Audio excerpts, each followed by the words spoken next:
ओम अज्ञानतिमिरान्धस्य ज्ञानाञ्जनशलाकया चक्षुरुन्मिलितं येन तस्मै श्रीगुरवे नमः। नमः ओम विष्णुपादाय कृष्णप्रेष्ठाय भूतले श्रीमते भक्तिवेदान्त स्वामिन्निति नामिने। नमस्ते सारस्वते देवे गौरवाणी प्रचारिणे निर्विशेषा शून्यवादी पाश्चात्य देशतारिणे। हे कृष्ण करुणा सिंधो दीनबंधो जगतपते गोपेश गोपिका कांत राधा कांत नमोस्तुते। तप्त कांचन गौरांगी राधे वृंदावनेश्वरी वृषभानुसुते देवी प्रणमामि हरिप्रिये। वाञ्छाकल्पतरुभ्यश्च कृपा सिन्धुभ्य एव च पतितानां पावनेभ्यो वैष्णवेभ्यो नमो नमः। जय श्री कृष्ण चैतन्य प्रभु नित्यानंद श्री अद्वैत गदाधरा श्रीवासादि गौर भक्त वृंदा। हरे कृष्ण कृष्ण कृष्ण हरे हरे, हरे राम राम राम हरे हरे। हरे कृष्ण। कथा का शुभारंभ करते हैं। सभी से निवेदन, भगवान का आह्वान मंत्र दोहराए। ओम नमो भगवते वासुदेवाय। ओम नमो भगवते वासुदेवाय। ओम नमो भगवते वासुदेवाय। मुखम करोति वाचालम पंगुम लंघयते गिरिं यत्कृपातमहं वन्दे श्री गुरु दीनतारिणम्। हरे कृष्ण। तो 2-3 दिन से हमारी आवाज दूसरे तरह से आ रही है, जैसा कि आप जानते हैं। तो आशा करता हूं कि आप समझ पा रहे होंगे कि थोड़ा जुकाम है, उसकी वजह से ऐसा हो रहा है। और अभी हम इस भगवद गीता कार्यक्रम को समझने का प्रयास कर रहे हैं और इसमें स्थित प्रज्ञ सीरीज चल रही है। उसमें हम श्लोक संख्या 66 समझने का प्रयास कर रहे हैं। सभी से निवेदन है कि श्लोक संख्या 66 खोले। वैसे बार बार पूछना अच्छा नहीं है कि पीछे क्या क्या क्या बताया, पर आप कोशिश कीजिएगा कि आप याद रहे आपको, और जब नेक्स्ट टाइम क्विज होगी तो उसमें आप पार्टिसिपेट करें अच्छे से और प्रश्नों के उत्तर दे पाए। सबसे पहला ये जो 66 नंबर का श्लोक है उसका उच्चारण करते हैं। आप सभी लोग दोहराएंगे। नास्ति बुद्धिरयुक्तस्य न चायुक्तस्य भावना न चाभावयत् शांतिर् अशांतस्य कुतः सुखम्। यस, कौन पढ़ेगा आप में से जिनको मौका नहीं मिला है? सभी लोग अपना वीडियो ऑन करके बैठे। यस, जिनको मौका नहीं मिला है। सुरेंद्र बारोट जी पढ़िए। नेक्स्ट सुरेंद्र बारोट जी माइक अनम्यूट करके पढ़िए। यस। हरे कृष्णा प्रभु जी। हरे कृष्णा। मैं आपसे क्षमा चाहूंगा कि मैं नहीं पढ़ पाऊंगा। अच्छा, नहीं किताब नहीं है, क्या है? नहीं प्रभु जी, मैं थोड़ा सा कहीं और। अच्छा ठीक है। मैं आपका प्रोग्राम देख रहा हूँ। जी जी, सुन रहा हूँ। भानु माता जी थोड़ा सा दूर रखा है आपने मोबाइल अपना। भानु माता जी पढ़ लीजिए, क्या श्लोक है?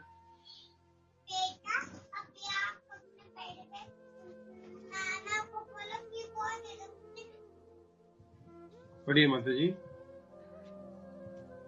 हरे कृष्ण प्रभु जी। नास्ति बुद्धिरयुक्तस्य न चायुक्तस्य भावना न चाभावयत्य शांतस्य कृत सुखम। बहुत अच्छा, वेरी नाइस। अच्छा प्रयास किया आपने। अभी हम सब लोग एक बार साथ में पढ़ेंगे, ऑल टुगेदर, 1 2 3 स्टार्ट। नास्ति बुद्धिरयुक्तस्य न चायुक्तस्य भावना न चा भावयतः शांति अशांतस्य कुतः सुखम। ये बहुत ही इंपॉर्टेंट श्लोक, पीस फॉर्मूला करके इसको बोलते हैं। भगवत गीता का पहला जो श्लोक, ऐसा पीस फॉर्मूला जो यहाँ 66 नंबर श्लोक में दिया गया है। दूसरा पीस फॉर्मूला 5वें अध्याय में दिया गया है। सबसे निवेदन, कृपया करके अनुवाद को दोहराए, रिपीट करेंगे। जो कृष्ण भावनामृत में परमेश्वर से संबंधित नहीं है, उसकी न तो बुद्धि दिव्य होती है और न ही मन स्थिर होता है। जिसके बिना शांति की कोई संभावना नहीं है। शांति के बिना सुख हो भी कैसे सकता है? बोलिए, सबको उच्चारण करना। तो ये जैसा कि आज हमने टाइटल भी दिया था, आपको देखा होगा आपने, शांति का सूत्र इस आज के श्लोक में बता रहे भगवान श्री कृष्ण। और इसका क्या संबंध है पिछले वाले श्लोक से, वो भी समझ लेते हैं। पिछले श्लोक में भगवान ने कहा था कि जो व्यक्ति इंद्रिय निग्रह किए हुआ है, कृष्ण भावनामृत में लगा हुआ है, जिसको भगवान का प्रसाद मिल गया है। भगवान का प्रसाद कैसे मिलता है? भगवान की कृपा किससे कैसे मिलती है? जब व्यक्ति अपनी इंद्रियों को भगवान की सेवा में लगाता है, अपने मन को भगवान में लगाता है, तो उसको भगवान का प्रसाद, भगवान की कृपा मिलती है। और उससे क्या फायदा है? उससे फायदा ये है कि भगवान की कृपा मिलने से, इंद्रिय निग्रह करने से कभी भी वो तीनों तापों से विचलित नहीं होता है। सुख दुख आ गया, आदि भौतिक, आदि देविक, आदि आत्मिक क्लेश आ गए, तो उसमें वो विचलित नहीं होता, समभाव रहता है। और इस तरह से व्यक्ति जो है स्थिर बुद्धि को प्राप्त हो जाता है। उसको स्थिर बुद्धि मिल जाती है, अचला बुद्धि हो जाती है। वो बुद्धि उसकी विचलित नहीं होती। अभी हम सब लोगों की बुद्धि कैसी है? हर समय क्या होती रहती है? विचलित होती रहती है। यस और नो? यस। तो हर समय अपनी बुद्धि विचलित होती रहती है। हर समय कुछ सोचते हैं ये करे, फिर थोड़ी देर में बोलते हैं कि नहीं ये नहीं करना, फिर सोचते हैं ये करे, नहीं ये नहीं करना। हर समय बुद्धि हमारी विचलित होती रहती है, होती रहती है, होती रहती है। और कुछ उदाहरण भी है समझने के लिए आज, पर हम थोड़ा सा पहले फिलोसॉफी पर फोकस करेंगे। पूरी भगवत गीता में भगवान बार बार एक बात कहेंगे, और वो बात क्या है? इंद्रिय निग्रह करना। संयम मराठा जी, भगवान क्या कहेंगे बार बार? हरे कृष्ण प्रभु जी। इंद्रिय निग्रह करना, कि हमें किस तरह से, हमें किस तरह से इंद्रिय निग्रह,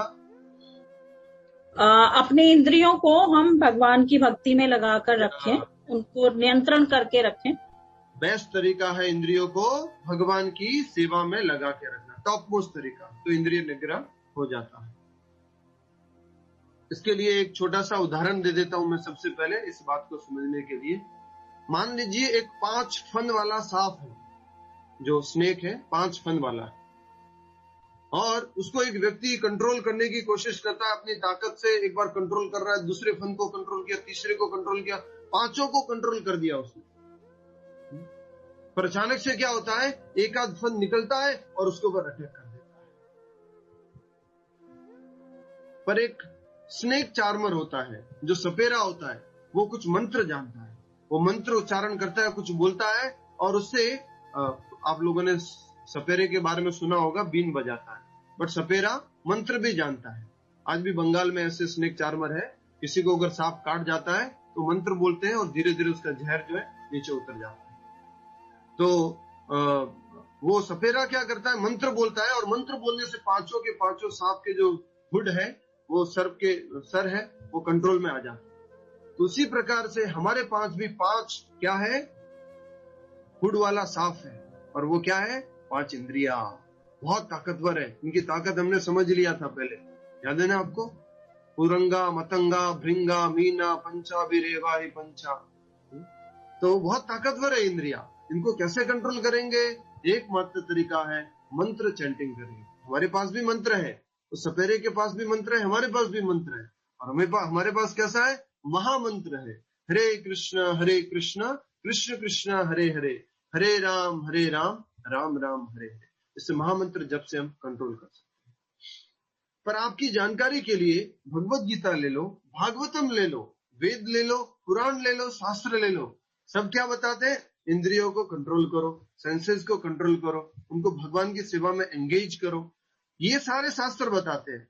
लेकिन आजकल की हमारी modern society, modern education, modern advertisement industry, modern दुनिया क्या बताती है मालूम है? कोई बताएगा नाइकी की टैगलाइन क्या है? नाइकी की टैगलाइन, यस विनीता जी बताइए। Just do it. यस, तो पूरी दुनिया में आजकल फिलोसॉफी क्या चल रही है? आंख ने बोला ये जस्ट डू इट, कान ने बोला ये जस्ट डू इट, जीवा ने बोला ये जस्ट डू इट। कंट्रोल करने का तो दूर दूर तक नाम नहीं है। तो ये पूरा दुनिया इसी में चल रहा है आजकल। कोई बड़े बड़े फिलोसोफर भी ले लो जो कि शास्त्र नहीं मानते और अपनी खुद की मन से ही फिलोसॉफी देते हैं, वो लोग भी क्या बोलते हैं? Just do it. इच्छा हो गई ना कर दो, ज्यादा सोचने का नहीं। इच्छा हो गया खा लो, पी लो, सोचना नहीं ज्यादा बोले। तो ये पूरी दुनिया में फिलोसॉफी चलती है। उसके बाद और आगे फिलोसॉफी है, और वो फिलोसॉफी पेप्सी वाले एडवर्टाइज कर रहे हैं। पेप्सी की टैगलाइन क्या है? कौन बताएगा? पेप्सी की टैगलाइन क्या है? हरे कृष्णा, ऐसा लग रहा है कि सब पवित्र जगह पर आ गया हूं। कोई पेप्सी नहीं पीता है, कोको कोला नहीं पीता है, टीवी नहीं देखता है। स्मिता पटेल माता जी बताइए। डर के आगे जीत है। अहो, थम्स अप। डर के नहीं वो थम्स अप है। कौन बताएगा? यस विभा जैन माता जी, विभा जैन माता जी बताइए। किसी ने बता दिया है? अंकिता जी। हरे कृष्ण प्रभु जी, ये दिल मांगे मोर। यस, ये दिल मांगे मोर। पहले तो जस्ट डू इट, फिर उसके बाद में दिल मांगे मोर। ये फिलोसॉफी चल रहा है पूरा दुनिया में। करते रहो करते रहो, करो जो इच्छा है करो। बच्चों को भी हम कहते हैं प्रभु जी आजकल हम टोकते नहीं है बच्चों को, जो इच्छा होता है वो करने देते हैं। जब समझदार होंगे तब समझेंगे, लेकिन ये बहुत बड़ी गलती है। Just do it, just do it, just do it, फिर दिल मांगे मोर, फिर आपको परेशान करते हैं, आप दुखी होते हैं। बच्चे तो ज्यादा ही उसमें चले गए, हमने तो थोड़ा सा उनको बोला था, वो तो ज्यादा उसमें चले गए। तो पुराने समय की एक घटना है कि एक दादाजी थे, और दादाजी के पास में अपना एक पोता आता है। नई कुछ कोलकाता में मूवी लगी थी, तो वो दादाजी के पास आता है, दादाजी मूवी देखने जाने की इच्छा है, थोड़ा सा पैसा दे दीजिए, कुछ नई मूवी लगी है। दादाजी ने इमीडिएटली बोल दिया, नो बेटा मूवी नहीं देखना, अभी आपका पढ़ाई करने का टाइम है, अभी मूवी नहीं देखना। उसको मना कर दिया। बच्चे को थोड़ा बुरा लगा, लेकिन दादाजी का इतना कंट्रोल चलता था कि उस बच्चे ने सामने से पूछा तक भी नहीं कि क्यों नहीं देखना, क्यों नहीं जाना, या उसने ऐसे नहीं किया। आजकल क्या होता है, मम्मी ने मना कर दिया तो पापा, पापा ने मना कर दिया तो दादा, दादा ने मना कर दिया तो दादी, किधर न किधर से तो मिल जाएगा। और आजकल तो नए कॉन्सेप्ट आ रहे हैं। दादू से बर्थडे गिफ्ट अलग लेना, दादी से बर्थडे गिफ्ट अलग लेना, और उसमें कुछ अलग से पैसा लेना, पॉकेट मनी अलग से कुछ लेना, इस नई कुछ चीजें आ रही है। तो दादाजी ने मना कर दिया उसको, और उसने नहीं देखा।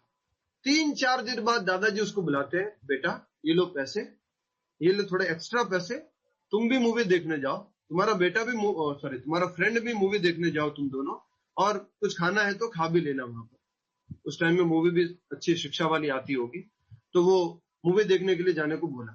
पर फिर भी उसकी हिम्मत नहीं हुई अपने दादाजी से पूछने की कि दादाजी आपने 3 दिन पहले मना बोला और भी आप मुझे जाने को बोल रहे हो, ऐसा क्यों, पहले ही आप कर देते।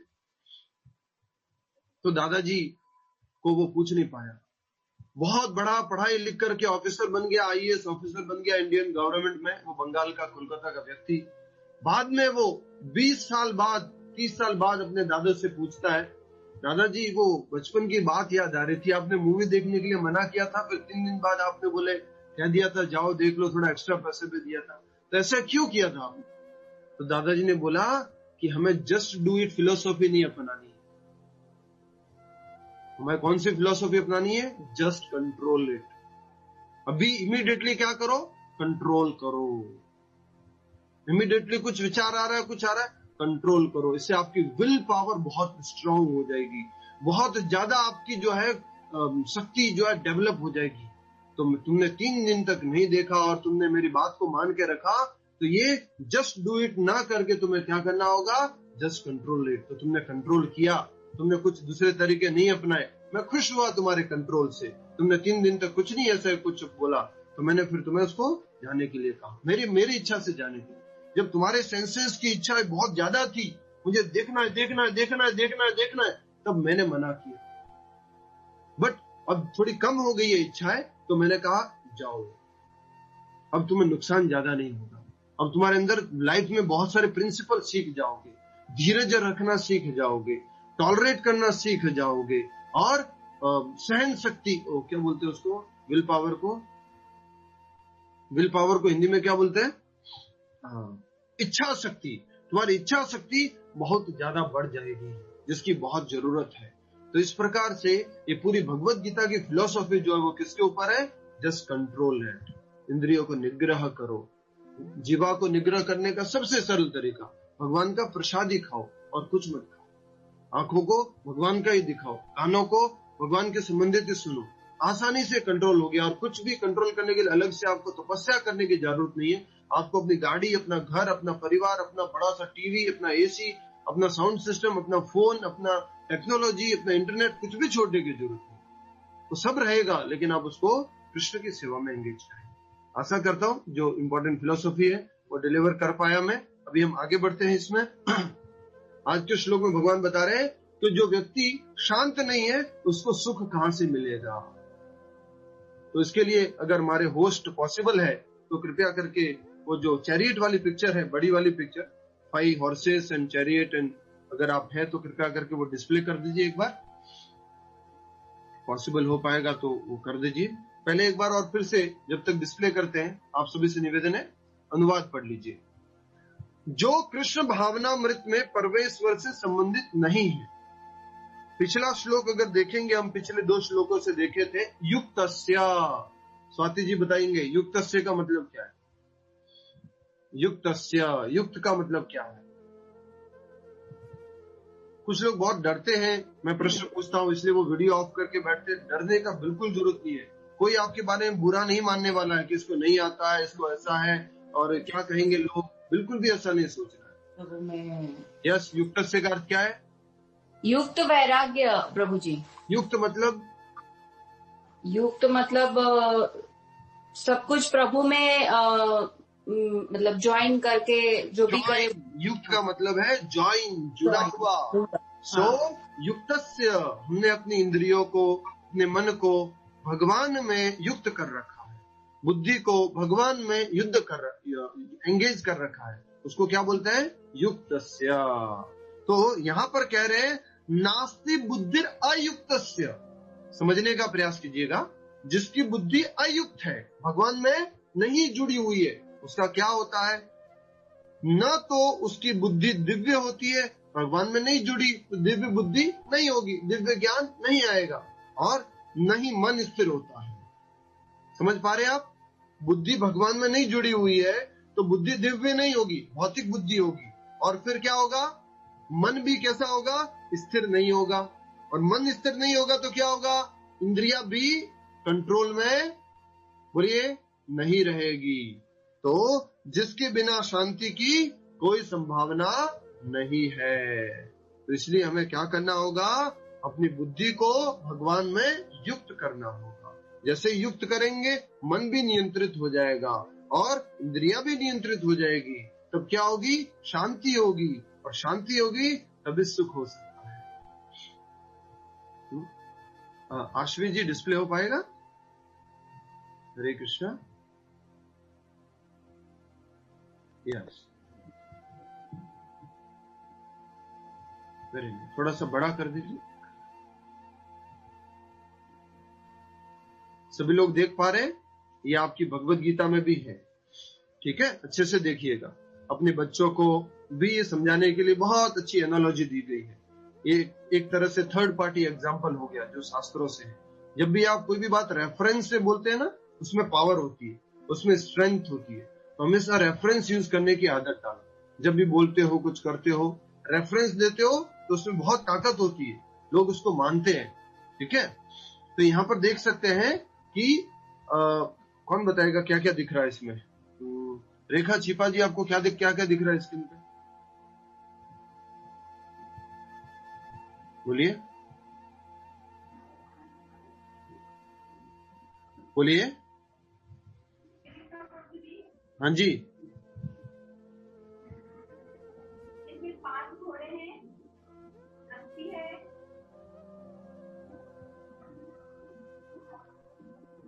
और कौन है? सारथी है इसमें? रस्सी है और कौन है? और 16 रस्सी। ना डर क्यों रहे आप लोग? मुझे मालूम, आप कहेंगे तो मैं पूछना बंद कर दूंगा, पर पूछना बंद करूंगा तो एक बात की गारंटी है, क्या होगा मालूम है? सो जाएंगे आप। मैंने देखा है संडे को जो वो कथा कर रहा था मैं जगन्नाथ जी की, तो थोड़ा भक्तों को नींद आ गई। मुझे भी आती है जब कथा होती है। तो ये तो ऐसा कहते हैं कुंभकर्ण की पत्नी का श्राप है। कुंभकर्ण की पत्नी का नाम क्या था? निद्रा देवी। तो उन्होंने राम जी को बोल दिया कि जहां पर भी आपकी कथा होगी मैं आके बिछ जाऊंगी सबके ऊपर। तो सब लोग, इसलिए वो स्टोरी याद है ना, आ गए, बैठ गए, जा रहे हो, उसको 3 ही शब्द सुनाई देते थे। कथा चालू होते ही सो जाते थे। वो भी उसको फायदा है, इतना भी सुनता है तो भी फायदा। तो यहाँ देख पा रहे हैं आप, देखिए सबसे पहले क्या है? 5 घोड़े, और हर एक घोड़े में रस्सियां लगी हुई है। और वो रस्सियां किसके हाथ में है? सारथी के हाथ में। मैं आप में से किसी से भी पूछूंगा तो मैं जो बोल रहा हूं उसकी तरफ ध्यान दीजिए। सारथी के हाथ में है, और वो सारथी खड़ा हुआ है, और पीछे जो है पैसेंजर है, पीछे जो है यात्री बैठा हुआ है रथ के अंदर। अब देखिए, अब आप सभी से पूछता हूं, अभी आप कनेक्ट मत कीजिएगा, अभी खाली इस रथ से समझिए। ये घोड़े जो है अगर अपनी अपनी दिशा में भागेंगे, ठीक है, तो क्या ये सारथी रस्सी से कंट्रोल कर पाएगा घोड़ों को? बहुत मुश्किल है। ठीक है, और फिर बुद्धि जो है, जो सारथी है वो कंट्रोल नहीं कर पा रहा, अभी बुद्धि वगैरह का नाम नहीं। तो पीछे जो यात्री बैठा है वो क्या सुखी रह पाएगा? क्या वो शांत होगा? इशारा करके बताइए, यस और नो। नो। क्यों? क्योंकि घोड़े अपनी अपनी दिशा में भाग रहे हैं, और घोड़े अपनी अपनी दिशा में भाग रहे हैं, उसके कारण से रथ हिल डुल रहा है, बहुत ज्यादा उछल कूदल हो रही है, कभी भी रथ पलट सकता है। तो उसके मन में बहुत एंजाइटी है, बहुत चिंता है। उसको अगर देख रहा है तो घोड़े को देखने से मालूम पड़ रहा है उसको, अरे एक घोड़ा इधर भाग रहा है, एक घोड़ा इधर भाग रहा है, और वो पूरी तरह से एंजाइटी में है, चिंता में। अब आती है हमारी मेन फिलोसॉफी जो बहुत इंपॉर्टेंट है, जिसको हमें समझना है। Very very very very important philosophy. इस एकमात्र उदाहरण से बहुत कुछ समझ में आता है। सामने जो घोड़े दिख रहे हैं वो हमारे शरीर के 5 इंद्रियां हैं।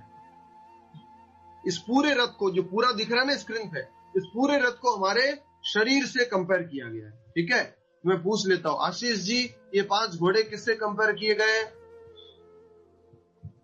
हरे कृष्ण प्रभु जी। हरे कृष्ण।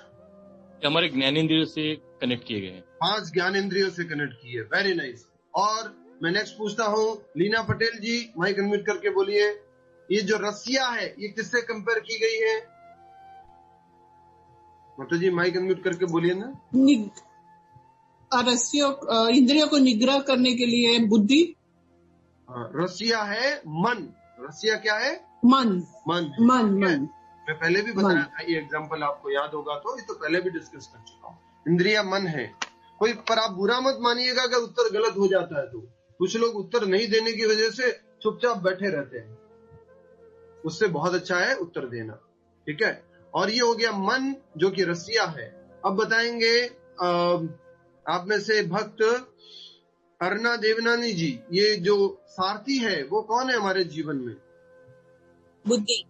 बुद्धि। और विनीता जी बताएंगे ये पीछे जो पैसेंजर बैठा है ये कौन है? सोल, आत्मा। आत्मा। ठीक है, अब मैं पूछता हूँ विनीता जी आपसे, आप उत्तर देते रहिए। ये 5 घोड़े जो है, ये 5 हमारी इंद्रियों से है, ठीक है। तो हमारी इंद्रिया अगर अपनी अपनी दिशा में भागती रहेगी और हमारा मन, जैसे आपको दिख रहा है यहाँ पर ये रस्सिया, ये थोड़ी मोटी मोटी दिख रही है, और मान लीजिए रस्सिया कैसी है, धागे जैसी है। हरि बोल, बहुत इंपॉर्टेंट बात है, सभी लोग अच्छे से सुनिएगा। रस्सिया कैसी है, धागे जैसी है। तो क्या ये घोड़े कंट्रोल में आ पाएंगे? रस्सिया धागे जैसी है, इंद्रिया कंट्रोल में आ पाएगी? नहीं। अच्छा, धागे जैसी रस्सिया है, इससे क्या अर्थ हुआ बताइए? डेलिकेट। हाँ, डेलिकेट है, तो इससे हमारे जीवन में क्या अर्थ हुआ? रस्सिया धागे जैसी है, रस्सियों को किससे कंपेयर किया गया है? मतलब हमारी बुद्धि से। ओहो, रस्सिया तो मन है, तो हाँ, मन इतना तो कंट्रोल। रस्सिया अगर पतली है तो मन कैसा है? डेलिकेट है बहुत, मतलब बहुत जल्दी चंचल है। मन बहुत कमजोर है, बिल्कुल भी बहुत कमजोर है मन, अगर रस्सिया पतली है तो। और अब आते हैं बुद्धि के ऊपर। बुद्धि जो दिख रही है, ये बुद्धि आदमी अभी तो थोड़ा स्ट्रांग, बुद्धि कैसे दिख रही है अभी? ताकतवर दिख रही है अभी थोड़ा सा। मान लीजिए बुद्धि कैसी है, ये व्यक्ति जो दिख रहा है सारथी, ये हाथ अगरबत्ती और पैर मोमबत्ती है, तो क्या ये अगर रस्सियां ताकतवर कंट्रोल कर पाएगा, रस्सियों को पकड़ पाएगा? नहीं, वो भी कमजोर होंगे। हाँ, तो वो व्यक्ति सारथी भी कमजोर है।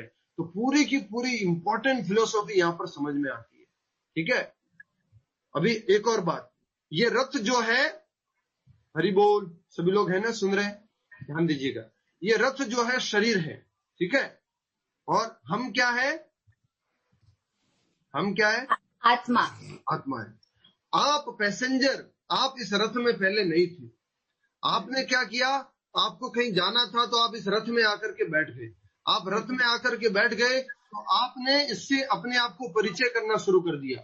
ये मेरा रथ है, ये मेरा सारथी है, ये मेरी रस्सिया है, ये मेरा घोड़ा है। पहले ये आपका नहीं था, पर जैसे ही आप इस रथ में आए तो आपने इसको अपना मानना शुरू कर दिया। उसी प्रकार से ये शरीर हमारा नहीं है, लेकिन हम इसके अंदर आए तो हमने अपना मानना शुरू कर दिया। ये मेरी बुद्धि है, ये मेरा मन है, और ये मेरी इंद्रिया है, और ये मेरा शरीर है। अब उस कारण से क्या हो रहा है, जैसे ही हम इस शरीर में आ चुके हैं और इंद्रिया, 5 इंद्रिया कंट्रोल नहीं है, भाग रही है अपनी अपनी दिशा में। रस्सिया भी कमजोर है, ये बुद्धि भी कमजोर है। तो क्या ये व्यक्ति, आत्मा जो है शरीर में है, वो क्या शांत रह पाएगी? नहीं शांत रह पाएगी। यही बहुत महत्वपूर्ण जानकारी यहाँ पर हमें मिल रही है कि जब तक हमारी बुद्धि ताकतवर नहीं होगी, बुद्धि ताकतवर कैसे होगी, कौन बताएगा? अभी बताइए, श्लोक में बताओ। इंद्रिय निग्रह करेंगे हम, 5 इंद्रियों को निग्रह करके रखेंगे तो बुद्धि हमारी स्ट्रांग होएगी। सबसे पहले घोड़े निग्रह में आएंगे क्या? सबसे पहले क्या होगा? मन विचलित होगा। सबसे पहले ऊपर से नीचे चलेंगे। सबसे पहले क्या होगा? बुद्धि ताकतवर होनी चाहिए। हमने समझा था कल भी, आपको मालूम होगा बुद्धि का फंक्शन क्या है? बुद्धि का फंक्शन क्या है? डिसीजन लेना, क्या सही है क्या गलत है, क्या सही है क्या गलत है का डिसीजन लेना। बुद्धि ताकतवर होनी चाहिए। अगर बुद्धि ताकतवर है तो रस्सियों को अच्छे से पकड़ के रखेगी, और रस्सियां अच्छे से पकड़ के रखेगी तो घोड़े थोड़ा इधर उधर देखने की कोशिश करेंगे तो भी वो इधर उधर नहीं देख पाएंगे। बहुत इंपॉर्टेंट बात है यहाँ पर समझने की। हमारी इंद्रिया इधर उधर भागने की कोशिश करेगी तो भी वो नहीं भाग पाएगी। क्यों? क्योंकि बुद्धि ने इंद्रियों को मन की सहायता से, मन क्या है? रस्सी लगा। तो बुद्धि ने मन की सहायता से इंद्रियों को क्या कर रखा है? पकड़ के रखा, टाइट। और बुद्धि कैसी है? पहलवान। वापिस से बोल रहा हूं, ये घोड़े इंद्रिया है, रस्सिया मन है, सारथी बुद्धि है, पीछे जो पैसेंजर है वो क्या है? आत्मा। तो यही हम समझने का प्रयास कर रहे हैं कि ये इंद्रिया जो है ये नियंत्रण में कब आएगी? इंद्रिया नियंत्रण में आएगी जब हमारा मन ताकतवर होगा। मन ताकतवर कैसे होगा? जब हम बुद्धि ताकतवर होगी। बुद्धि ताकतवर कैसे होगी? जब हम युक्तस्य, कृष्ण से युक्त जुड़े रहेंगे। लिखा हुआ श्लोक में, नास्ति बुद्धि अयुक्तस्य। जैसे ही अयुक्त हो गए, कृष्ण से डिटैच हो गए, तो हमारा जीवन किस में आ गया? अशांति में। तो फॉर्मूला लिख दीजिए, पीस का फॉर्मूला। कृष्ण से जुड़े रहोगे, शाश्वत शांति को प्राप्त करोगे। कृष्ण से जुड़े नहीं रहोगे तो हमेशा अशांत रहोगे। ये है पीस फॉर्मूला आज के श्लोक का। ठीक है, प्रभु जी ये पिक्चर के नीचे भी लिखा हुआ है पूरा। यस, पिक्चर में नीचे लिखा हुआ है।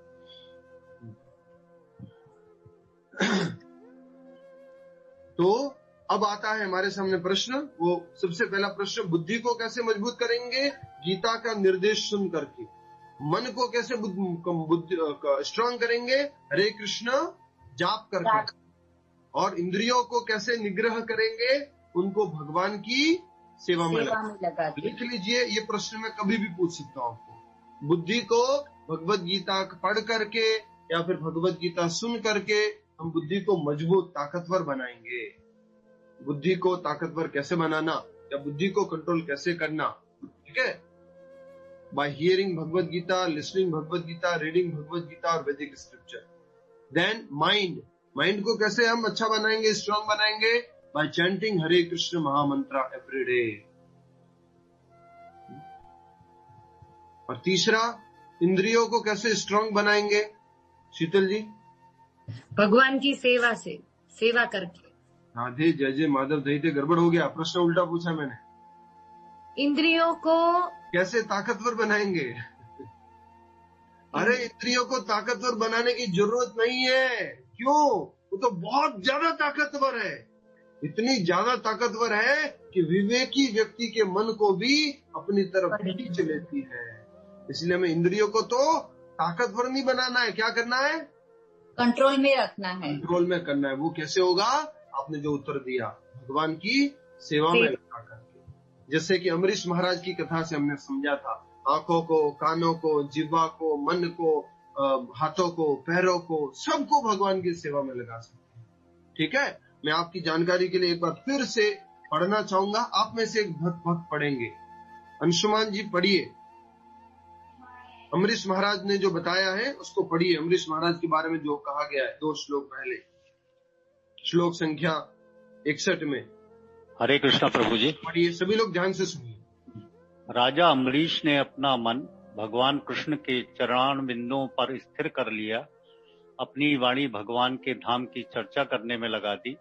अपने कानों को भगवान की लीलाओं के सुनने में, अपने हाथों को भगवान का मंदिर साफ करने में, अपनी आंखों को भगवान का स्वरूप देखने में, अपने शरीर को भक्त के शरीर का स्पर्श करने में, अपनी नाक को भगवान के चरणारविंदों पर भेंट किए गए फूलों की गंध सूंघने में, अपनी जीभ को उन्हें अर्पित तुलसी दलों का आस्वाद करने में, अपने पांवों को जहां जहां भगवान के मंदिर हैं उन स्थानों की यात्रा करने में, अपने सिर को भगवान को नमस्कार करने में तथा अपनी इच्छाओं को भगवान की इच्छाओं को पूरा करने में लगा दिया। और इन गुणों के कारण वे भगवान के मत पर भक्त बनने के योग्य हो गए। तो हमें भी मत पर भक्त बनना है, युक्त से भक्त बनना है, जब हम अपनी इंद्रियों को भगवान की सेवा में लगाएंगे। ठीक है, हमें पूछ लूं किसी से जो मैंने लिखवाया वो। रागिनी माता जी, बुद्धि को कैसे कंट्रोल करेंगे, मन को कैसे करेंगे और इंद्रियों को कैसे? बुद्धि को हम भगवत गीता सुनकर कंट्रोल करेंगे और हम उसको ताकतवर बनाएंगे। हाँ, हम ताकत बनाएंगे। मन को हम चैंटिंग करके कंट्रोल वो करेंगे और इंद्रियों को कंट्रोल करने के लिए भगवान की सेवा करना। बहुत सुंदर, हरि बोल, हरे कृष्णा। अब हम तात्पर्य की तरफ आगे बढ़ते हैं। आप सभी से निवेदन है, तो आपने पीस फॉर्मूला लिख दिया है। क्या है पीस फॉर्मूला? सुरेंद्र मदान माता जी, पीस फॉर्मूला क्या है? शांति का सूत्र क्या है? बुद्धि को स्ट्रॉन्ग करेंगे भगवान की भगवत गीता पढ़कर। नहीं, शांति का सूत्र क्या है? बोलिए शीतल जी। कृष्ण से जुड़े रहोगे तो शांत रहोगे, तो हमें कृष्ण से जुड़ा रहना है। युक्तस्य, हम कृष्ण से अगर जुड़े रहेंगे हम शांत रहेंगे। अब आगे इसमें लिखा है अनुवाद के अंदर कि अगर कोई व्यक्ति शांत नहीं है तो सुखी कैसे रह सकता है?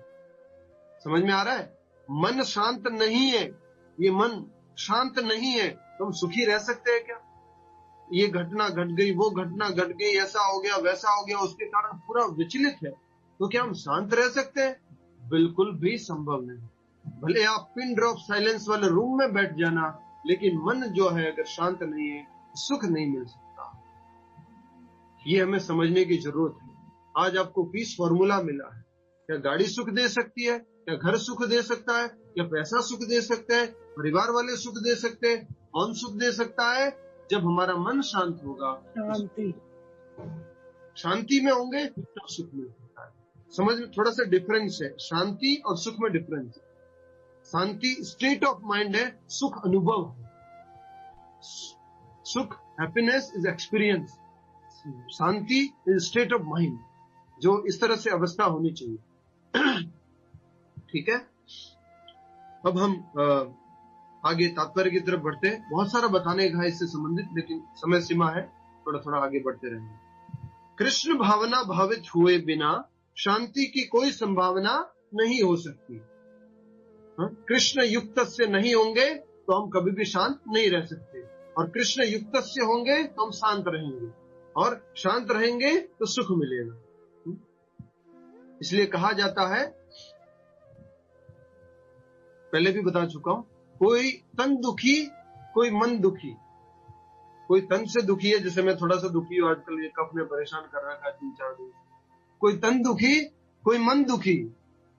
धन बिन रहा तो उदास, धन नहीं है तो उसके बिना उदास है, तो प्रॉब्लम चल रहा है। थोड़े थोड़े सब कोई दुखी, सुखी राम का दास। हरि बोल। तो सुखी राम का दास है। क्यों? क्योंकि वो राम से जुड़ा हुआ है। कोई भी व्यक्ति अगर भगवान से जुड़ा हुआ है तो सुखी रहता है। कृष्ण भावना भावित हुए बिना शांति की कोई संभावना नहीं हो सकती। अतः 5वें अध्याय में इसकी पुष्टि की गई है कि जब मनुष्य यह समझ लेता है कि श्री कृष्ण ही यज्ञ तथा तपस्या के उत्तम फलों के एकमात्र भोक्ता है और समस्त ब्रह्मांड के स्वामी है तथा वे समस्त जीवों के असली मित्र है, तभी उसे वास्तविक शांति मिल सकती है। वास्तविक शांति कैसे मिलेगी? 5वें अध्याय के 29वें श्लोक में भी बताया गया है। आज के श्लोक में पीस फॉर्मूला नंबर 1 बताया गया है, उसमें नंबर 2 बताया गया है। यहाँ पर जो भी बताया गया है 5वें अध्याय का 29वां श्लोक से बताया गया है। क्या कहा गया है? जब व्यक्ति ये जान लेता है कि मैं एंजॉयर नहीं हूँ, मैं भोक्ता नहीं हूँ, मैं तो दास हूँ, मैं तो सेवक हूँ, मैं सभी लोकों का स्वामी नहीं हूँ, मैं सभी देवताओं का स्वामी नहीं हूँ, मैं सभी तपस्याओं का स्वामी नहीं हूँ, मैं सभी यज्ञों का स्वामी नहीं हूँ, मैं तो भगवान का नित्य दास हूँ, और भगवान श्री कृष्ण मेरे क्या है? परम असली मित्र है। जब ये समझ में आ जाता है तो उसमें लिखा हुआ है, भोक्ताराम यज्ञ तपसाम सर्वलोका महेश्वरम सुहृदम सर्वभूतानाम ज्ञात्वा माम शांतिम ऋच्छति। वो शांति को प्राप्त होता है। कुछ भोगने को मिला, भगवान का प्रसाद कुछ मिला तो पा लेता है, ये तो खुद भोगने के लिए ज्यादा लालायित नहीं रहता है, अपने आप को स्वामी नहीं मानता है, अपने आप को दास। जो जो अपने आप को स्वामी मानते हैं ना, वो बहुत दुखी रहते हैं। तो जो दास मानता है वो सुखी रहता है। जो समझता है कि ये चीज मुझे मिल जाएगी तो ठीक है, कोई सोचता है मुझे मिलनी ही चाहिए, then he is in anxiety, then he is अशांत। बच्चे भी ऐसा करते हैं, हम भी ऐसा करते हैं, मुझे मिलनी ही चाहिए, मुझे तो चाहिए ही चाहिए, तो वो अशांत रहते हैं, दुखी रहते हैं। आपने मना कर दिया तो दुखी रहेंगे। अगर मैं डिजर्व करता हूं तो मम्मी दे देगी, पापा दे देंगे, अगर डिजर्व नहीं करता हूं तो नहीं देंगे, और वो फिर शांत रहता है। लेकिन वो क्या कहते हैं? मैं डिजर्व करता हूँ, मेरा हक है इसके ऊपर, मुझे चाहिए, मैं इसका भोगता हूँ, मैं एंजॉयर हूँ। तो अब मुझे फिर उसके बाद में अगर आप कुछ मना कर दोगे तो वो रोएंगे, जिद करेंगे, कमरे में बंद कर देंगे अपने आप को, बोलना बंद कर देंगे, अशांत। वो अशांत रहेंगे, पेरेंट्स भी अशांत रहेंगे। ये पूरा का पूरा भगवान एक डिटेल में एकदम एनालिसिस करके बता रहे हैं। क्यों? क्योंकि भगवान ने ही शरीर बनाया, भगवान ने ही मन बनाया, भगवान ने ही बुद्धि बनाई, भगवान ने ही पूरी सृष्टि बनाई, भगवान ने ही विषय वस्तु बनाई। भोग जो विषय है, इंद्रिय विषय, वो सब कुछ उन्होंने बनाया है। वो बता सकते हैं शांति कैसे मिल सकती है। तो ये 5वें अध्याय के 29वें श्लोक में कहा गया है, जब व्यक्ति अपने आप को दास समझता है, कृष्ण को भोक्ता समझता है, तो वो शांत में रहता है और कृष्ण को क्या मानता है? अपना असली मित्र। पहले भी बता चुका हूं मैं, कई बार हम कहते हैं कि मेरी बेस्ट फ्रेंड तो मेरी सहेली है, या मेरा बेस्ट फ्रेंड तो मेरी मदर है, या बेस्ट फ्रेंड तो मेरे फादर है, या मेरे बेस्ट फ्रेंड तो ये है। क्या आप सब कुछ शेयर करते हो? हाँ, सब कुछ शेयर करते हो। एक बार और पूछो, क्या आप सब कुछ शेयर करते हो उनसे? हाँ, थोड़ा थोड़ा नहीं करते हैं। तो एकमात्र कृष्ण वो बेस्ट फ्रेंड है जो आप शेयर करो या ना करो, आपके बारे में जानते हैं, सब कुछ जानते हैं, और आपके असली मित्र है। असली मित्र क्या करता है मालूम है? सुख हो, दुख हो, लाभ हो, हानि हो, कुछ भी हो, हमेशा आपके साथ में रहता है। ये असली मित्र का लक्षण है, हमेशा आपके साथ में। घर वाले साथ नहीं रहेंगे, परिवार वाले साथ नहीं रहेंगे, धन संपत्ति साथ नहीं रहेगा, शरीर साथ नहीं रहेगा, लेकिन भगवान साथ में रहेगा। अच्छा, मैं ये 4 पॉइंट बोलता हूं, कृपया करके बताइए कौन सी कहानी है। ठीक है, बताइएगा ये कौन सी कहानी है। शरीर साथ में नहीं रहेगा, धन संपत्ति साथ में नहीं रहेगा, 3 ही पॉइंट बोलूंगा, और परिवार वाले साथ में नहीं रहेंगे, तो ये कौन सी कहानी है? बता दिया, क्या बात है, इशारा कर दो, सभी लोग इशारा करके बताओ कौन सी कहानी है। 4 पत्नियों वाली कहानी है, क्या बात है। मुझे मालूम था ये कहानी नहीं भूल सकते, बाकी कोई कहानी भूल जाओ, ये पत्नियों वाली कहानी नहीं भूल सकते। ठीक है, बहुत अच्छा। तो इसलिए यहाँ पर हम समझ पाए कि भगवान श्री कृष्ण ही हमारे असली मित्र हैं। और जब हम, अगर आप अपने आप को अपने बच्चों का, अपने पति का, अपने पत्नी का, अपने परिवार वालों का असली मित्र कहते हैं, असली मित्र तभी होंगे जब आप कृष्ण से जुड़े हुए हैं। अगर आप कृष्ण से जुड़े हुए नहीं हैं, तो आप अपने परिवार के, अपने बच्चों के, अपने घर वालों के किसी के असली मित्र नहीं हैं। समझ में आ गया आपको? किसी के असली मित्र नहीं है अगर आप उनसे जुड़े हुए, भगवान कृष्ण से जुड़े हुए नहीं है। भगवान श्री कृष्ण से जुड़े हुए रहोगे तो आप उनके परिवार के, घर के, सबके असली मित्र रहोगे। आप उनका रियल बेनिफिट चाहोगे, real benefit. You will not say just do it, you will say just control it. You will say somebody will say I want to eat it, you will say eat prasadam, because you are real well wisher. आप सही से उनके वास्तविक मित्र हैं इस कारण से। Next, अतः यदि कोई कृष्ण भावना भावित नहीं है तो उसके मन का कोई अंतिम लक्ष्य नहीं होता। इस लाइन के लिए मैं प्रश्न पूछता हूं नैना पटेल माता जी। नैना पटेल माता जी, यहाँ पे लिखा हुआ है यदि कोई कृष्ण भावना भावित नहीं है तो उसका कोई अंतिम लक्ष्य नहीं होता। तो कृष्ण भावना भावित व्यक्ति का कोई अंतिम लक्ष्य होता है क्या? नहीं। हरे कृष्ण प्रभु जी। जो कृष्ण से अपने आप को समर्पित करते हैं तो उसका अंतिम लक्ष्य ही वही है कि कृष्ण भावना से जुड़ गए।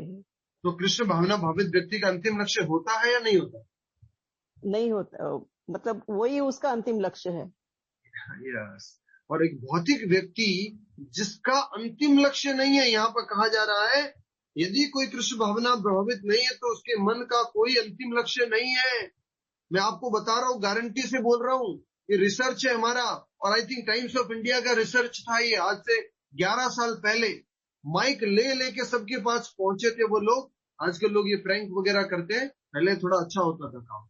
वो लोग जाके पूछे what is the aim of your life.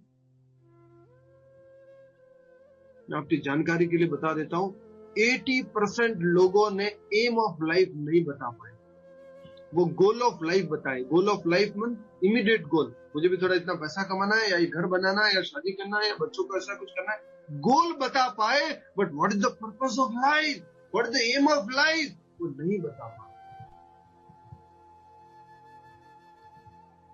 आप सब लोग जब से इस गीता क्लास में जुड़े हुए हैं, एटलीस्ट आपको एम ऑफ लाइफ मिल गया हो, एटलीस्ट आपको एम ऑफ लाइफ मिल गया हो।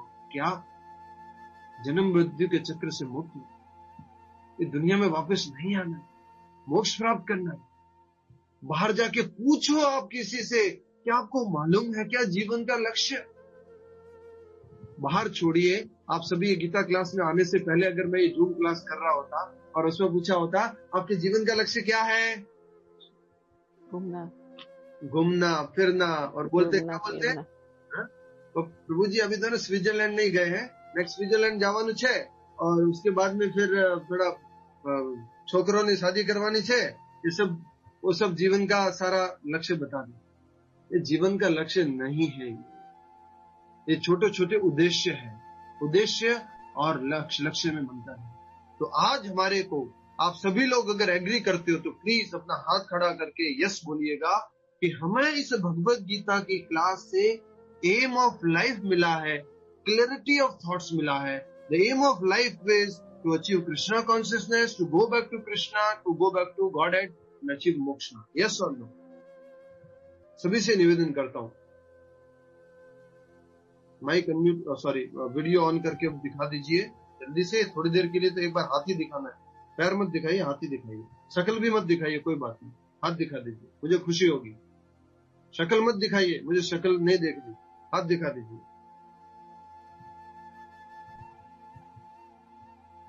हरि बोल, थैंक यू सो मच। हरे कृष्ण। प्रसन्नता है कि हम इतना एफर्ट डाल रहे हैं, आप लोग कृष्ण भावनामृत में आकर के इतना कोशिश कर रहे हैं, आप सभी लोगों को कृष्ण से युक्त करने का, जोड़ने का।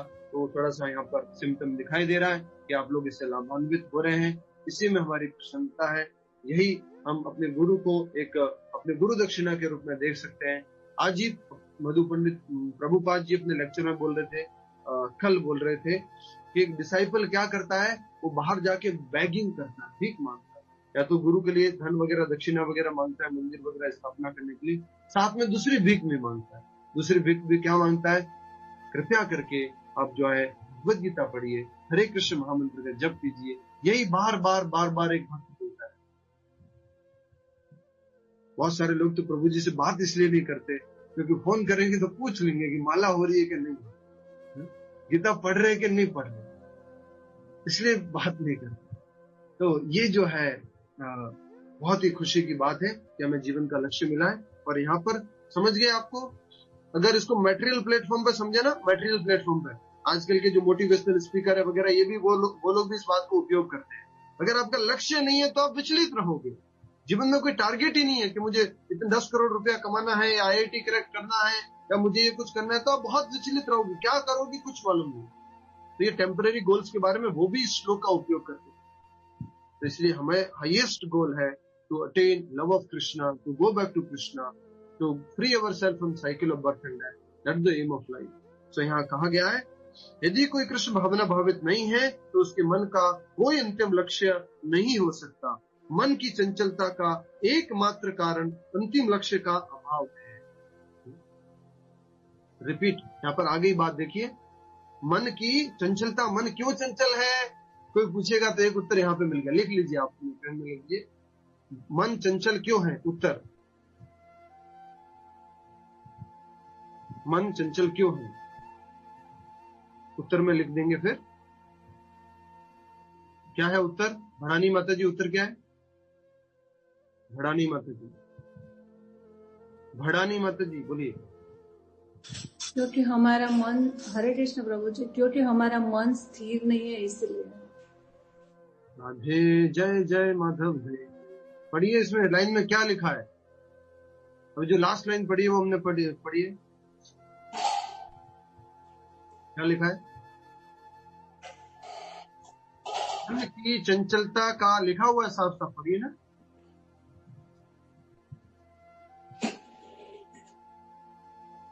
माता जी किताब है?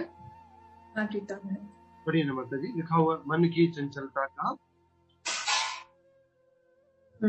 मन की चंचलता का एकमात्र कारण है अंतिम लक्ष्य का अभाव।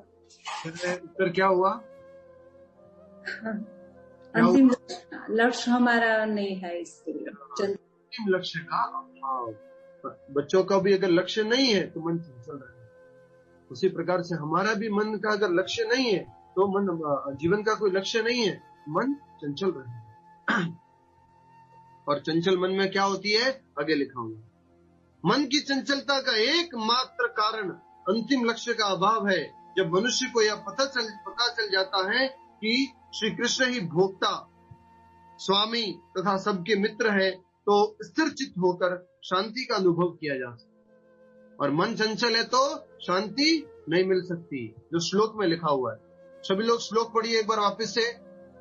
जो कृष्ण भावनामृत में परमेश्वर से संबंधित नहीं है, उसकी न तो बुद्धि दिव्य होती है, न ही मन स्थिर होता है। कृष्ण भावना भावित में नहीं है तो बुद्धि भी दिव्य नहीं है, मन भी स्थिर नहीं है। और जिसका मन जिसके बिना शांति की कोई संभावना नहीं है। और बिना शांति के क्या नहीं मिल सकता है? क्या नहीं मिल सकता है? सुख नहीं मिल सकता है। तो टॉप से लिख सकते हैं, सुख कैसे मिल सकता है? मैं पूछता हूँ एक आप में से, ठीक है? शकुंतला माता जी एक एक करके बताइएगा, ठीक है? सुख कैसे मिलेगा? माइक अनम्यूट करके। हरे कृष्ण प्रभु जी। सुख शांति, सुख शांति से मिलेगा। शांति से मिलेगा। शांति कैसे मिलेगी? शांति मन को स्थिर करने से मिलेगी। मन को स्थिर करने से। मन कैसे स्थिर होगा? कृष्ण में जोड़ने से। क्या बात है, हरि बोल। अरे नहीं, ऐसे सभी डिवोटी सुनेंगे तो मुझे खूब आनंद आएगा, बहुत अच्छा लगेगा। तो सुख कैसे मिलेगा? शांति से। शांति कैसे मिलेगी? मन स्थिर होगा। तो मन कैसे स्थिर होगा? बुद्धि अगर भगवान में जुड़ी हुई रहेगी, ठीक है? तो हमने अर्जुन के चौथे प्रश्न का उत्तर समझा है। अर्जुन ने पूछा था, हाउ डज ही वॉक?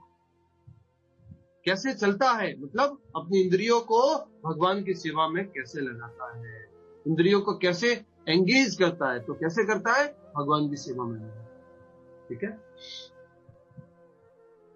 तो जो व्यक्ति, मनुष्य कृष्ण को भोक्ता, स्वामी, सबका मित्र समझेगा, उसका मन स्थिर रहेगा और उस कारण से वो शांति का अनुभव करेगा। अतएव जो श्री कृष्ण से संबंध न रखकर कार्य करने में लगा रहता है, वह निश्चय ही सदा दुखी और अशांत रहेगा। रिपीट कर रहा हूं मैं, दुनिया में किसी के कंपेयर कर लेना जो कृष्ण भक्त नहीं है, राम भक्त नहीं है, भगवान का भक्त नहीं है, भले उसके पास करोड़ों रुपए है, अरबों रुपए है, लेकिन ये सिद्धांत बहुत जरूरी है। हाँ? अतएव जो श्री कृष्ण से संबंध न रखकर कार्य करने में लगा रहता है, कृष्ण से संबंधित कार्य नहीं करता है, कृष्ण से जोड़कर कार्य नहीं करता है, वह निश्चित ही सदा दुखी और अशांत रहेगा। दुखी भी रहेगा और शांत रहेगा, क्योंकि अशांत है तो दुख है। दुख क्यों है? क्योंकि अशांत है, ठीक है ना? भले ही वह जीवन में शांति तथा आध्यात्मिक उन्नति का कितना भी दिखावा क्यों न करे। बाहर से अगर वो दिखावा कर रहा है, मैं तो भक्त हूँ, मैं तो जुड़ा हुआ हूँ, मैं तो ये हूँ, मैं तो स्वामी हूँ, मैं तो महाराज जी हूँ, बाहर से भले दिखावा क्यों नहीं करे, पर अगर कृष्ण से जुड़ा हुआ नहीं है तो वो शांत नहीं रह सकता, हमेशा दुखी रहेगा और अशांत रहेगा। कृष्ण भावनामृत स्वयं प्रकट होने वाली शांतिमय अवस्था है। कृष्ण भावनामृत, ये कृष्ण भक्ति स्वयं प्रकट होने वाली शांतिमय अवस्था है। इसका अर्थ क्या है? आत्मा हमेशा कैसी रहती है? शांत रहती है, सच्चिदानंद रहती है, आनंद में रहती है। और कृष्ण भावनामृत से हम शरीर होते हुए भी, इंद्रिया होते हुए भी, मन होते हुए भी उसी स्थिति में पहुंच जाते। कृष्ण भावनामृत के अभ्यास से शरीर होते हुए भी, मन होते हुए भी, इंद्रिया होते हुए भी आत्मा की ओरिजिनल स्टेट में पहुंच जाए, सच्चिदानंद स्थिति में। इसलिए कहा गया है कृष्ण भावनामृत स्वयं प्रकट होने वाली शांतिमय अवस्था है, जिसकी प्राप्ति श्री कृष्ण संबंध से हो सकती है। तो यही पीस फॉर्मूला है, श्री कृष्ण से जोड़ो और शांति पाओ। कृष्ण से जुड़ो, engage yourself to Krishna and attain the peace. शांति के आगे नेक्स्ट क्या होता है? नॉट ओनली पीस, सुखम, सुख को प्राप्त करो, ठीक है? और भी स्टोरीज थी इससे संबंधित वगैरह, लेकिन हम समय सीमा थोड़ी है। अब मैं आपसे एक प्रश्न पूछना चाहूंगा। प्रश्न ये है कि अगर हम कृष्ण से जुड़े हुए नहीं है, ठीक है, तो हम अशांत हैं, ठीक है? इससे संबंधित हमने दो एनोलॉजी समझी थी। अगर हम कृष्ण से जुड़े हुए नहीं है तो हम अशांत रहेंगे, दुखी रहेंगे या खुश नहीं हो पाएंगे। इससे संबंधित हमने दो एनालॉजीज, दो एग्जाम्पल्स ऐसे समझे थे, जिसके माध्यम से हम जान पाए थे कि अगर जुड़े हुए हैं तो खुश है, नहीं जुड़े हुए हैं तो दुखी है। कौन बताएगा? याद आ रहा है किसी को? दो एनालॉजीज हमने समझी, हमेशा ये याद रखना है। दो एनालॉजीज क्या है?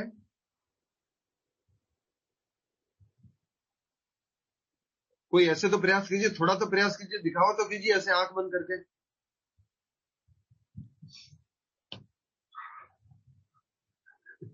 थोड़ा प्रयास तो कीजिए, ऐसे आ जाएगा कहीं से थोड़ा सा। याद आ रहा है किसी को? हैंड रेज कीजिए अगर कृष्ण से जुड़े हुए नहीं है। किसी को याद आ रहा है? हरि बोल। यस, मंजू मुरारका माता जी को याद आ रहा है, बताइए क्या बात है, बोलिए अनम्यूट करके। कौन सा उदाहरण दिया था हमने? हम कृष्ण से जुड़े हुए नहीं है तो अशांत है। उदाहरण क्या दिया था ये पूछते हैं, उदाहरण क्या दिया? कारण तो प्रभु जी कृष्ण से जुड़े रहने में मन को शांति है, नहीं जुड़े से अशांति है। बिल्कुल सही, आपको पूरा ज्ञान हो चुका है। Very good. उदाहरण क्या था? कुछ लोग ऐसे करने बैठ गए ऐसे। भूषण शर्मा जी बताइए। 5 फन वाला सांप। 5 फन वाला सांप नहीं। विभा माता जी बताइए। कुछ लोग ऐसे कर रहे हैं। प्रभु जी वो just do it. No no no no no no, बताइए। जस्ट डू इट नहीं, उदाहरण है कि कृष्ण से जुड़े हुए नहीं है तो हम खुश नहीं है। उसी प्रकार से कोई वस्तु जुड़ी हुई नहीं थी उस कारण से, या कोई भाग जुड़ा हुआ नहीं था, उदाहरण दे दिया मैंने, थोड़ा सा हिंट दे दिया। प्रेरणा सिंगल जी। हरे कृष्णा प्रभु जी। जैसे कि वृक्ष की जड़ से वृक्ष की पत्तियां और पेट से शरीर के अंग। बहुत अच्छा, दोनों उदाहरण दे दिया आप, क्या बात, हरि बोल। तो पहला उदाहरण क्या था? जैसे कि ये जो वृक्ष है, वृक्ष में भी ये पत्ते वगैरह अलग से जल डालने से खुश नहीं होंगे, तो जल कहाँ डालना है? जड़ में डालना है। तो पत्तियां वगैरह ये सब जड़ से जुड़ी रहेगी तभी उसको आनंद है, तभी वो खुश रह पाएगी। वो सोचे इंडिपेंडेंटली हम हैप्पी रहेंगे, पॉसिबल नहीं है। उसी प्रकार से दूसरा किसका उदाहरण था? दूसरा उदाहरण यस, हाथ का उदाहरण था। क्या उदाहरण था? कि ये हाथ जो है अगर शरीर से जुड़ा हुआ है तभी इसको नरिशमेंट मिलेगा। इसने हड़ताल कर दी, नहीं इस पेट को नहीं खिलाएंगे, अपन खुद एंजॉय करेंगे, अपन अपना लाइफ खुद जिएगा, ये पेट को नहीं खिलाने का। तो उसमें क्या होगा? ये हाथ जो है शरीर से जुड़ा हुआ नहीं है तो ये इसमें अंदर ताकत नहीं आएगी, ये खुश नहीं रह सकता। उसी प्रकार से न चायुक्तस्य, अगर हम भगवान से जुड़े हुए नहीं है तो सुख नहीं रह सकते। इसलिए चैतन्य महाप्रभु ने एक श्लोक कहा है, भुक्ति मुक्ति सिद्धि कामी सकले अशांत कृष्ण भक्त निष्काम अतएव शांत। भुक्ति मतलब जो भोगना चाहता है, सिद्धि जो सिद्धियां चाहता है, कामी मतलब जो बहुत सारी इच्छाएं रखता है। भुक्ति मुक्ति सिद्धि, मुक्ति जो मुक्ति चाहता है, कामी जो कुछ चाहता है, वस्तुएं चाहता है। सकले अशांत, सभी लोग क्या है? अशांत है। क्यों? क्योंकि सबने कुछ न कुछ इच्छा रखी हुई है। किसी को भोगने के लिए कुछ चाहिए, किसी को मुक्ति चाहिए, किसी को कुछ कामनाएं पूरी करने को चाहिए, किसी को सिद्धियां चाहिए। और क्या कहा गया है? कृष्ण भक्त निष्काम, कृष्ण भक्त निष्काम है, इसलिए वो क्या रहता है? शांत रहता है, ऑलवेज। उसने खुद के लिए कुछ इच्छा नहीं कर रखी है, मेरे लिए मुझे कुछ चाहिए, वो शांत है। यस, कृष्ण के लिए वो जरूर इच्छा करता है, कृष्ण के लिए इच्छा करके वो थोड़ा अशांत भी होता है।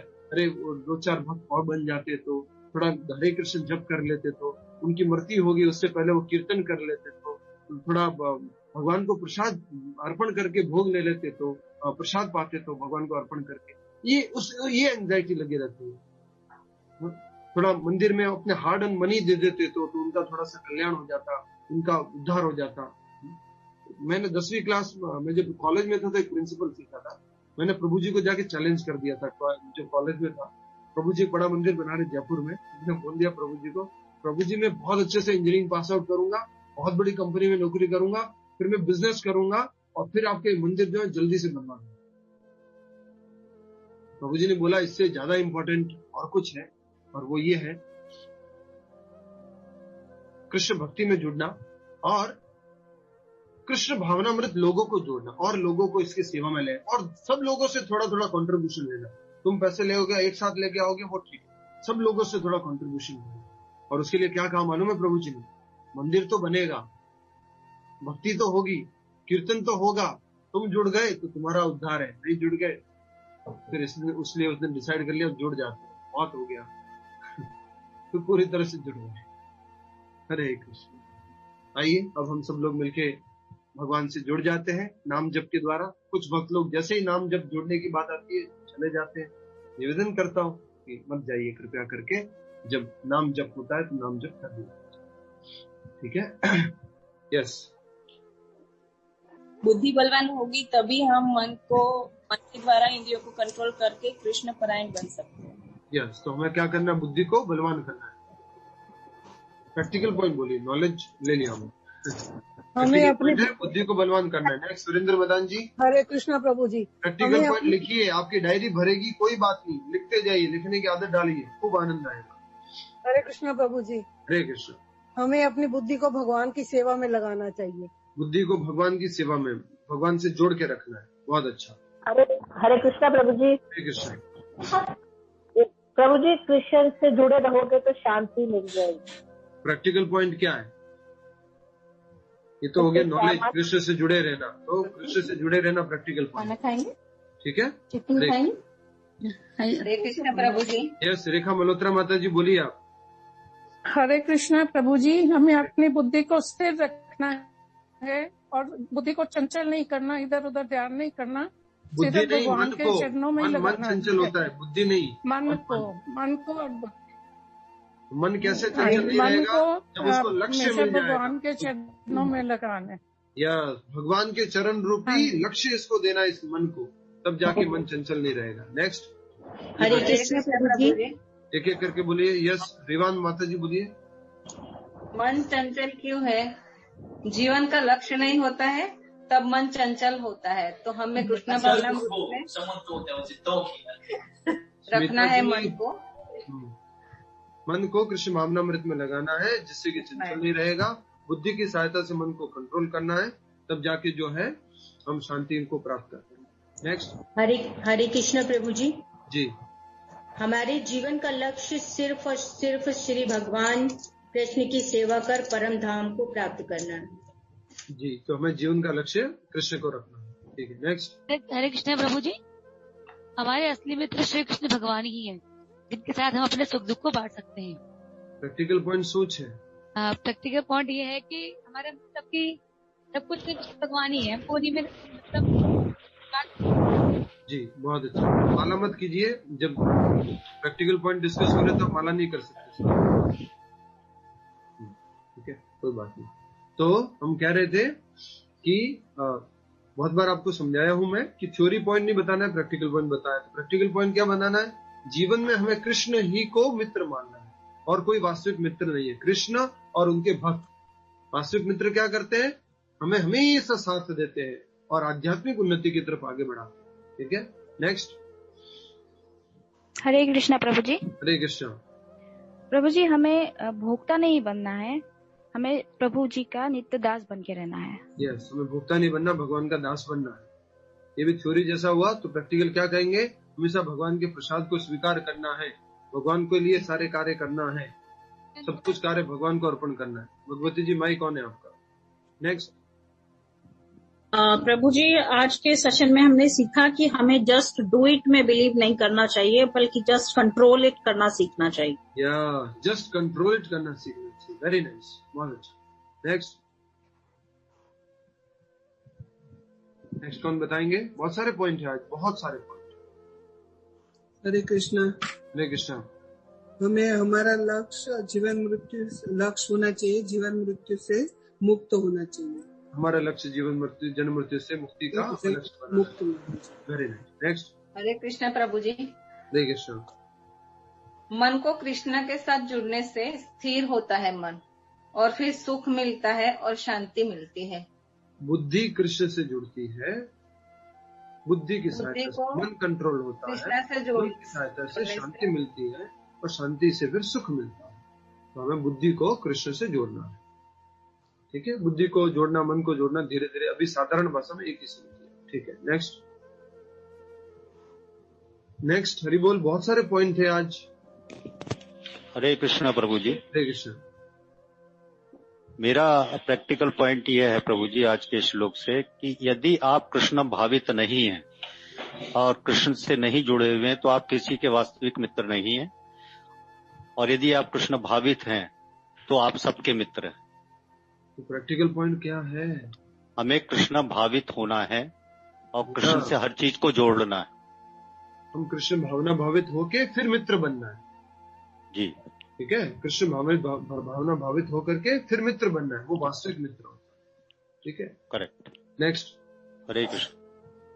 आप में से कुछ लोग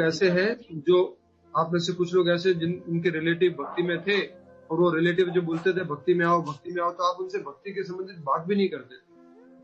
आप में से कुछ लोग, और वो तो आपके रियल मित्र है जो आपको भक्ति में बुला रहे हैं। कृष्ण भक्ति में जो आपको बुला रहे हैं वो आपके रियल मित्र है।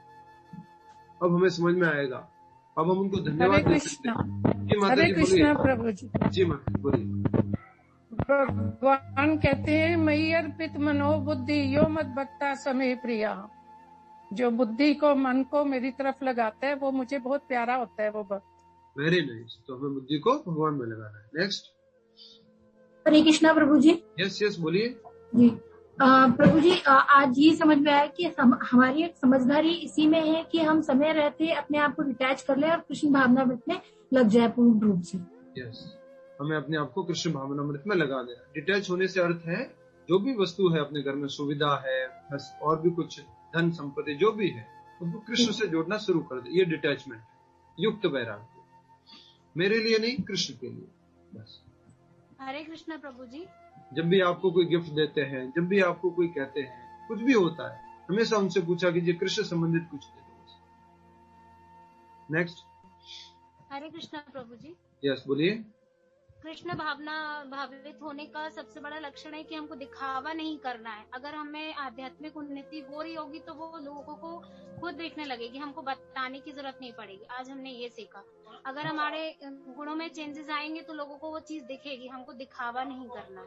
क्या हमने ऐसा बताया आज क्लास में? प्रभु जी इसमें लिखा हुआ है, भले ही वह जीवन में शांति तथा आध्यात्मिक उन्नति का कितना भी दिखावा क्यों न करे, कृष्ण भावनामृत स्वयं प्रकट होने वाली शांतिमय अवस्था है। पर अगर वो अभ्यास कर रहा है तो क्यों नहीं दिखाएगा? जो अभ्यास नहीं कर रहा है वो दिखा रहा है, उसके लिए कहा गया। जी समझ में आया? जो अभ्यास नहीं कर रहा और दिखा रहा है, और जो अभ्यास कर रहा है वो दिखा रहा है कि मैं गीता सुनता हूँ या गीता पढ़ता हूँ या लोगों को बताता है, चैंटिंग करता हूँ, तो इसमें कुछ गलत नहीं है। ठीक है। हरे कृष्ण। नेक्स्ट। हरे कृष्ण प्रभु जी। हरे कृष्ण। मेरा पॉइंट है, जैसे आपने आज पिक्चर दिखाई थी, उसमें जो पीछे बैठा होता आत्मा, हमें आत्मा समझकर अपने आप को कि हम भगवान के अंश हैं, तो हमें बुद्धि और मन को स्ट्रॉन्ग बनाना चाहिए भगवान के लिए। जो आपने धागा बताया था, सॉफ्ट धागा, उसको स्ट्रॉन्ग बनाकर हमें भगवान की भक्ति में लगना चाहिए। और जो भी हमारी इच्छा है कोई किसी चीज की, वो हमें नहीं करनी चाहिए, सिर्फ भगवान के बारे में सोचना चाहिए। हर जो बॉडी का पार्ट है वो भगवान के लिए लगाना चाहिए। बहुत अच्छा। हर एक को भगवान की सेवा में लगाना। नेक्स्ट। हरे कृष्णा प्रभु जी। हरे कृष्णा। हमें अमरीश महाराज जैसे अपने इंद्रियों को निग्रह करके भगवान की सेवा में लगाना चाहिए। बहुत अच्छा। अमरीश महाराज के जैसे हमें इंद्रियों को भगवान की सेवा में लगाना। और कोई? एक पॉइंट है प्रभु जी कि मन की शांति के बिना सुख की कामना करना व्यर्थ है। तो मन की शांति कैसे प्राप्त होगी? मन की शांति के लिए हमें अपनी जो है मन को स्थिर रखना है और उसको प्रभु भक्ति में, कृष्णा भक्ति से जोड़ना है। युक्त से। ठीक है। नेक्स्ट। रोहित जी। प्रभु जी, आज हमको मालूम पड़ा कि लाइफ का एम और गोल में बहुत बड़ा डिफरेंस है। लक्ष्य और उद्देश्य में काफी बड़ा डिफरेंस है। हम लोग उसको एक ही समझते थे। अच्छा, तो मैं जानना चाहूंगा आप क्या करते हैं?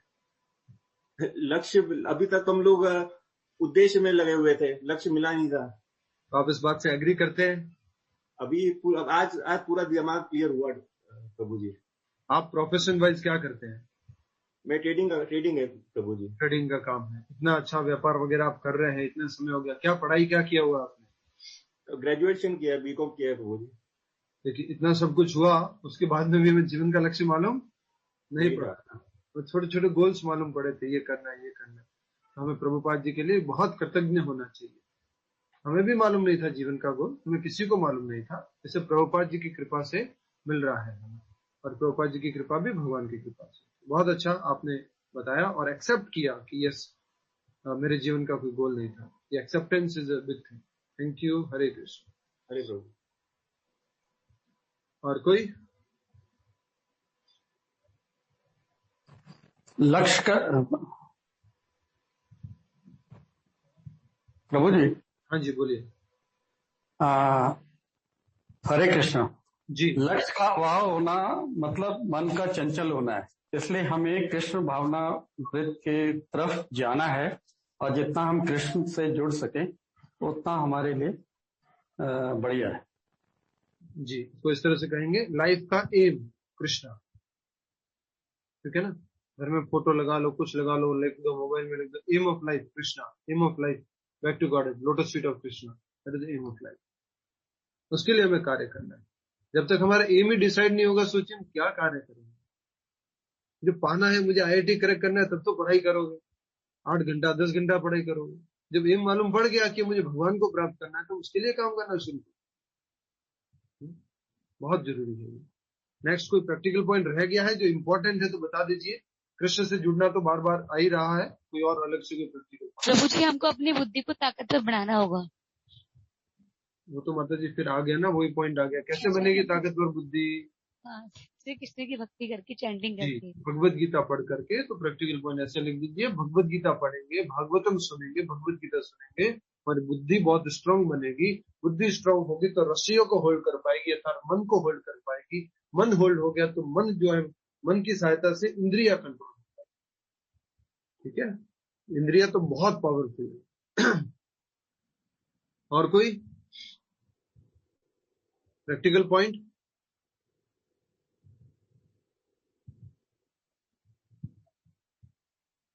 मेरा प्रैक्टिकल पॉइंट है, जिस सपेरा भी एक मंत्र जानता था, मुझे भी एक मंत्र जानना है। सपेरा मंत्र के द्वारा सांप को कंट्रोल किया, मुझे भी मंत्र के द्वारा अपने आप को कंट्रोल करना है। मैं प्रतिदिन महामंत्र का जप करूं, ठीक है। ये माइंड, ये इंद्रिया, सब सांप जैसी खा जाती है व्यक्ति को पूरा जीवन। एक एक इंद्रिय उसका जीवन तबाही करना। तो इसलिए हमें मंत्र चैंटिंग के द्वारा अपनी इंद्रियों को निग्रह करना।